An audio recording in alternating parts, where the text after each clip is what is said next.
የካቲት አዲት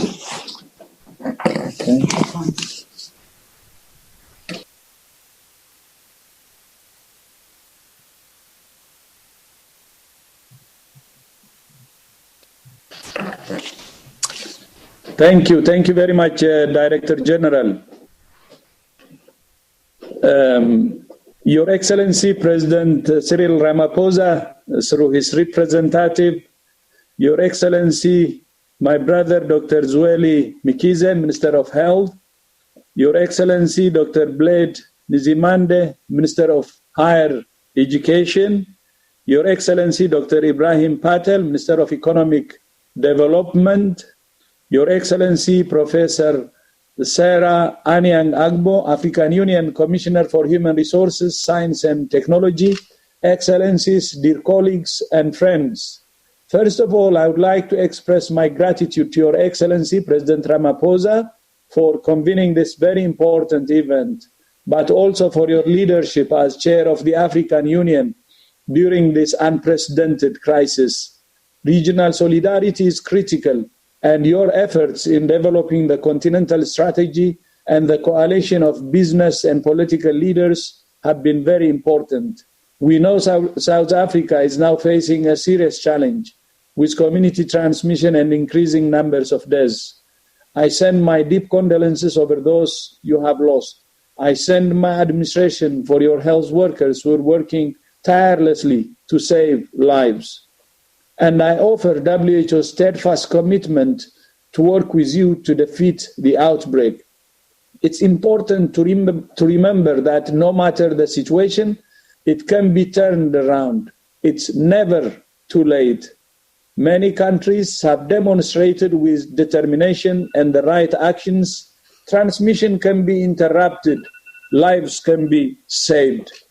Since the beginning of the pandemic, science and innovation have been at the forefront of the response. At the beginning, we knew very little about the virus that caused COVID-19. We needed serious, accelerated science, and we needed it fast. The only way to do that was by working together. In its role as a global health convener and coordinator, WHO has worked with partners around the world to accelerate this critical research and innovations with unprecedented speed. Within days of learning of the first cases in China, we published extensive guidance on how to find, test, and treat cases and protect health workers. We also published the first protocol for testing for the virus and immediately started working with a manufacturer in Germany to produce tests and ship them to countries most in need. We convened hundreds of scientists to develop a roadmap for research in early February. We have brought together thousands of experts from all over the world in many disciplines to analyze the evolving evidence and distill it into guidance. Never before has WHO produced such a large volume of technical advice in such a short period. More than 4 million people have been enrolled in our training courses through the openwho.org online learning platform. It was clear that the only way we could take on this unprecedented global challenge was with unprecedented response, working together across institutions and borders for our collective future. That's why we have launched a series of innovative scientific and logistical collaborations under the theme of solidarity. Solidarity is our only way forward. In March, we launched the Solidarity Trial to quickly generate the robust data we need to know which therapeutics are the most effective. By enrolling patients in multiple countries, the Solidarity Trial aims to rapidly discover whether any of the drugs slow disease progression or improve survival. So far, more than 5,500 patients in more than 20 countries have joined the trial. WHO has also established Solidarity 2, a global collaboration for serological surveys of the virus that causes COVID-19. A complete understanding of the epidemiology and global risk posed by this novel virus requires systematic serologic testing. Serologic testing detects antibodies in the blood that indicate if a person has already been infected. This information is critical. It tells us how frequently infection occurs among different populations, how many people have had mild or asymptomatic infection, and how many people have been infected but may not have been identified by routine disease surveillance. It also may tell us what proportion of the population could be immune in the future. This will allow local, national, and international decision makers to respond collectively and more effectively to the pandemic. Solidarity, too, is unique in several interconnected ways. It provides a global platform for government and academic collaborators to share cutting-edge scientific advances. It accelerates global progress towards understanding the COVID-19 pandemic. It provides every country access to the tools and procedures needed to conduct their own serologic surveys, and it promotes access to scientific discovery for all populations globally. Of course, one of the most active areas of innovation is vaccines. Less than 8 months into the pandemic, more than 200 vaccine candidates are in development, and more than 20 have started human trials. We commend South Africa for participating in one of those trials in collaboration with the University of Oxford. Our vaccine work includes 4 critical elements. First, harnessing a broad global coalition to develop and evaluate candidate vaccine as quickly and safely as possible. Second, mapping candidate vaccines and their progress across the world. Third, defining the desired characteristics of safe and effective vaccines. And fourth, coordinating clinical trials across the world. But innovation is only part of the answer to this pandemic. Together, we must all ensure that all people have access to the fruits of innovation. We must make sure that vaccines, diagnostics, and therapeutics for COVID-19 are global public goods, not another reason that more people are left behind.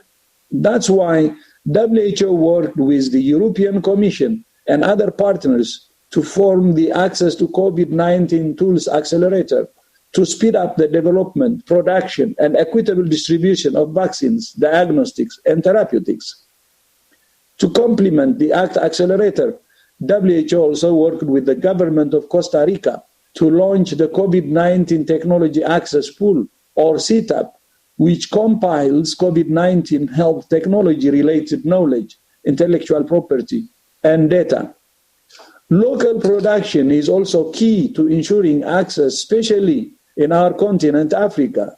I encourage you to invest now in building capacity for local production so that when vaccines and therapeutics are available, you will be able to rapidly scale up access not only for South Africa, but for the continent. In addition to our work on vaccines, diagnostics, and therapeutics and serology studies, WHO is also working to harness the power of digital technology against COVID-19.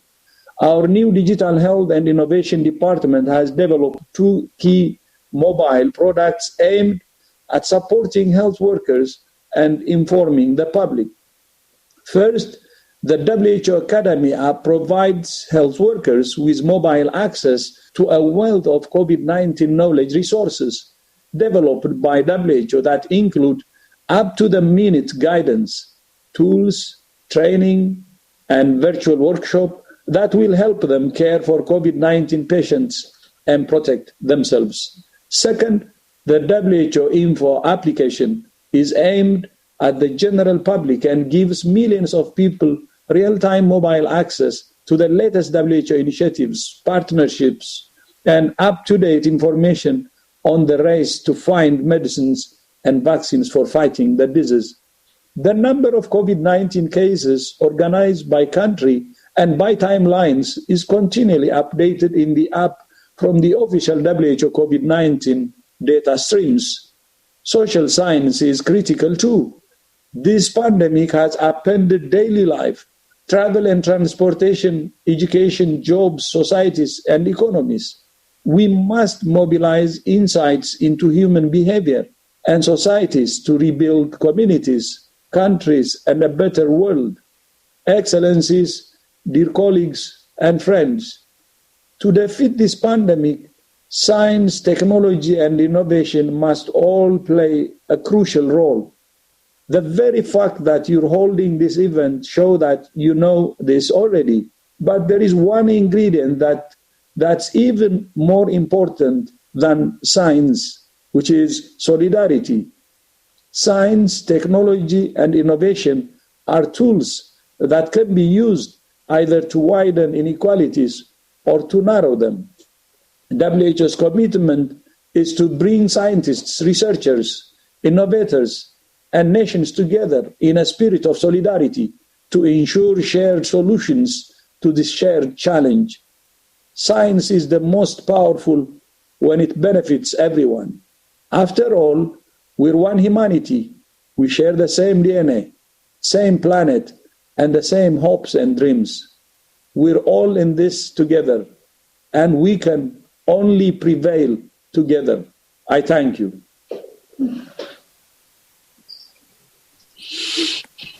Thank you very much, Dr. Tedros. Minister, I'm not so sure because we are running late. Shamila is looking at me badly. She says I will never be allowed at UNESCO anymore if we drag this beyond the 10:15 slot. But I'm sure you probably have 1, 2, or 3 reactions